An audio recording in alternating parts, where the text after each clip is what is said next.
Halo, kembali lagi bersama saya Vincentia Yutarande, NIM 1803060106, semester 6, kelas C, Sosiologi Fisik Pidana. Dalam video kali ini, saya akan menjelaskan tentang definisi korupsi menurut perspektif politik, ekonomi, sosial, dan budaya. 2. Sejarah fenomena korupsi. Pertama, korupsi menurut perspektif politik. Korupsi politik memiliki kaitan dengan penyalahgunaan wewenang kekuasaan oleh pejabat-pejabat negara. Telah banyak studi menyatakan korupsi politik dapat terjadi saat pembuatan keputusan politik menggunakan kekuasaan politik yang menjadi alatnya untuk mempertahankan kekuasaan, status, dan kekayaannya.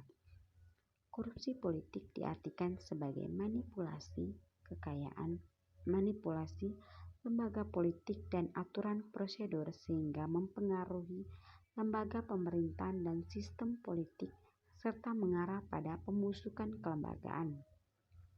Haryono Umar menegaskan korupsi politik membawa dampak yang sangat besar baik saat korupsi dilakukan dan bersifat permanen yang berlangsung dari generasi ke generasi. 2. Korupsi menurut perspektif ekonomi. Praktek korupsi menciptakan ekonomi biaya tinggi yang membebankan pelaku ekonomi. Kondisi ekonomi biaya tinggi ini berimbas pada mahalnya harga jasa dan pelayanan publik. Karena harga yang ditetapkan harus dapat menutupi kerugian pelaku ekonomi akibat besarnya modal yang dilakukan karena penyelewengan yang mengarah ke tindak korupsi. Ketiga, korupsi menurut perspektif sosial. Korupsi merupakan penyalahgunaan kewenangan, jabatan, atau amanah secara relevan hukum untuk memperoleh keuntungan atau manfaat memperkaya diri sendiri, orang lain, atau korporasi yang dapat merugikan kepentingan umum, keuangan, dan perekonomian negara. Keempat, korupsi menurut perspektif budaya.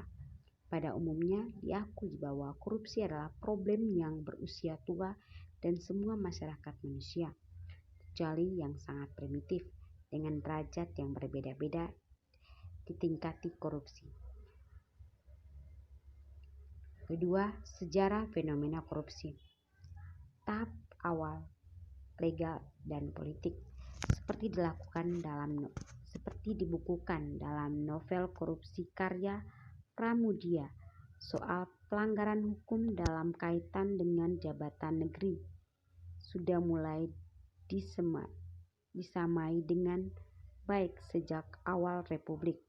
Bahkan jika mau lebih jauh, VOC yang runtuh di akhir tahun 1799 itu layak disebabkan oleh gempa bumi atau badai angin, tetapi oleh salah urus atau korupsi. Akibatnya, negara kolonial yang diwarisi Republik tak lain selalu mengidap penyakit yang sama.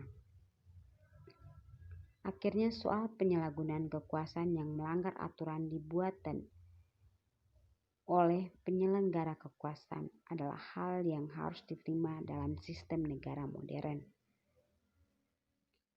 Tahap 2, Orde Baru.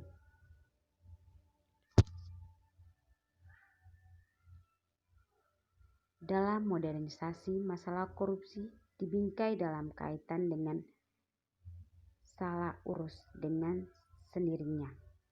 Orde Baru awalnya juga mulai dengan KK atau Komite Anti Korupsi dengan semua pemikir-pemikirnya termasuk undang-undang dan imbauan-imbauan.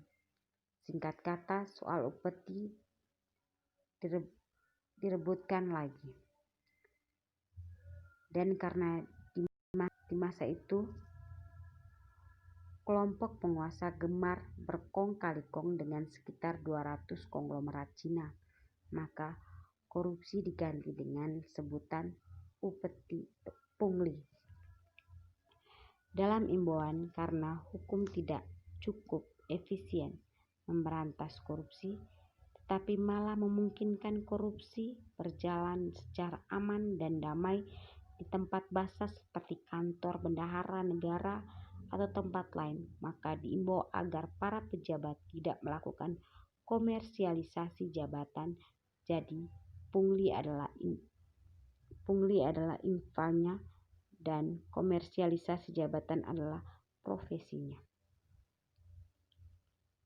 Tahap ketiga, komodifikasi politik. Ketika zaman reformasi tiba dan rezim datang silih berganti, wajah korupsi kian kaleidoskopik. B.J. Habibie yang jenius sibuk dengan urusan teknologi canggih dan urusan uang diserahkan pada anak buahnya, seperti sekarang muncul di pengadilan Rahdi Ramlan dan Akbar Tanjung. Hal yang sama dilakukan Abdurrahman Wahid yang justru harus jatuh dengan dahli korupsi juga, semata karena Abdurrahman Wahid juga tidak terlalu peduli dengan arus kas dirinya sendiri. Zaman B.J. Habibie dan Abdurrahman Wahid adalah masa peralihan dalam sejarah penyalahgunaan wewenang resmi untuk ditukar dengan uang. Zaman baru mulai merembak saat Megawati dilantik menjadi presiden dan serentak mengumpulkan semua keluarganya untuk tidak memperhatikan KKN. Tindak simbolik ini semakin seakan tindakan nyata sehingga praktisnya di pihak yang terkesima. Sekian dan terima kasih. Selamat menonton. Semoga ilmunya bermanfaat.